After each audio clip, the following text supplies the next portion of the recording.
ხელვაჩაურის მუნიციპალიტეტის სოფელ მახოში მცხოვრები სოციალურად დაუცველი 7-წლიანი ოჯახის თითოეულ წევრს უამინდობისას ეზოში გასვლის ეშინია. მსხალაძეების საკარმი და მომიწის ნაკვეთზე 20 წელზე მეტია 2 ელექტროგადამცემი ბოძი დგას.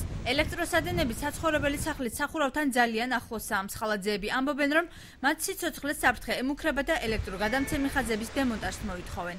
რამდენი წელიწადი ეს სახლი უკვე ავაშენეთ, მაგის შემდეგ ამას ვითხოვთ, რომ ეს ბოდი ეჭიოსო. არ მოგაქვთ ეს ყურადღება. ხო მე მოვკლიდით. მოვითხოვთ, რომ აიღონ იგი ბოძი, რომ ჩვენ სიცოცხლეს საფრთხე ემუქრება. ხაზი ჩამოვარდა ელექტროძაბვიდან და ცეცხლი გაჩნდა ეზოში. ჩამოვარდა ნაპერწკლების სახში. ხელვაჩაურის გამგეობაში აცხადებენ, რომ ელექტროენერგიასთან დაკავშირებული თითოეული განცხადება ენერგოპროჯორჯიას ხელვაჩაურის ფილიალს ეგზავნება.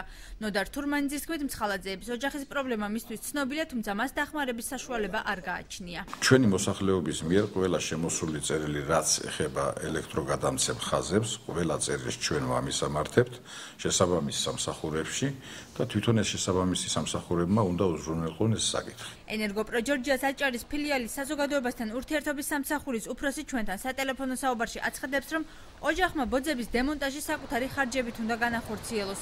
გენო სურმავას თქმით, კომპანიაში მსხალაძეების განცხადება არ შესულა. თუ იმეს უნდა ამ ბოძის გადატანა, კეთილი უნდა ინებოს და თავისი ხარჯებით გადაიტანოს, ან გამოგვიყოს სოციალური ადგილი, რომ ჩვენ მან მისი ხარჯებით გადაიტანოს ესე. სოციალურად დაუცველ ოჯახს ელექტროგადამცემი ბოძების დემონტაჟის საშუალება არ აქვს. ენერგოკომპანია კი ამისათვის ხარჯების გამოყოფას არ აპირებს.